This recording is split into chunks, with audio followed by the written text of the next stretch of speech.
We all probably know people at work or in our personal lives who are great at listening and helping us feel more hopeful and optimistic. Like me, you probably know people who are masters at managing their emotions. You find yourself in awe and wish you had the ability to control your emotions too. Your emotional awareness and ability to handle feelings can determine your success and overall happiness in all aspects of your life. Raising your emotional intelligence has a direct and positive effect on your level of energy and consciousness. So what is emotional intelligence? Emotional intelligence is the ability to recognize your emotions, understand what they're telling you, and realize how they affect the people around you. People who function at a high rate of emotional intelligence have the ability to adjust their behavior and are more effective at recognizing and managing their own emotions as well as the emotions of others. Therefore, emotional intelligence equals interpersonal effectiveness.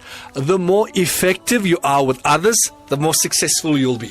So how to develop emotional intelligence? Emotional intelligence is not something inborn. There are ways to take control of your emotions. Here's how. Number 1, observe your feelings. We easily lose touch with our emotions when we're too busy worrying about what to do next or what can be done better. Instead of really taking good care of our emotions, we choose to ignore them most of the time. We don't realize that suppressing our emotions only makes things worse. The more we try to put our emotions behind, the more uncontrolled our emotions become. When we have an emotional reaction to something, it can be due to the fact that we are having some unresolved issues. So the next time when you feel like having some negative emotions, calm down and think about why you are experiencing this. Take a deep breath and write down the emotions you're experiencing and the possible reasons. When you have things written down, you can identify your emotional triggers and think of ways to deal with each of them. Number 2, practice responding, not reacting. Reacting is an unconscious process where we behave in an unconscious way that expresses or relieves an emotion. Responding is a conscious process that involves paying attention to your feelings and deciding how to behave. When you are more aware of your emotional triggers, you can always think about the way to behave in advance. For example, if you know you get angry easily and throw temper tantrums at colleagues when you're feeling very stressed at work, take note of that and think about what you can do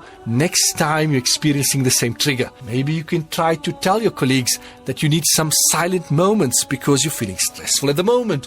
Or maybe you can take a few minutes of alone time just to calm down yourself. Number 3, stay humble at all times.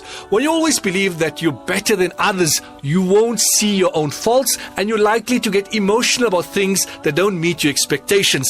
Try to look at the same thing from a different perspective. Instead of judging someone or something, put yourself in someone else's shoes and try to think or feel like them. Would you do or feel the same way too? And why? In this way, you're likely to understand other people's thoughts and emotions more. You'll probably learn something new about how to deal with stuff in a similar situation too. Be humble enough to know you're not better than anyone and wise enough to know that you're different from the rest. In conclusion, we need to understand that emotional intelligence can be learned. It's a lifetime process. It's never too late to learn anything.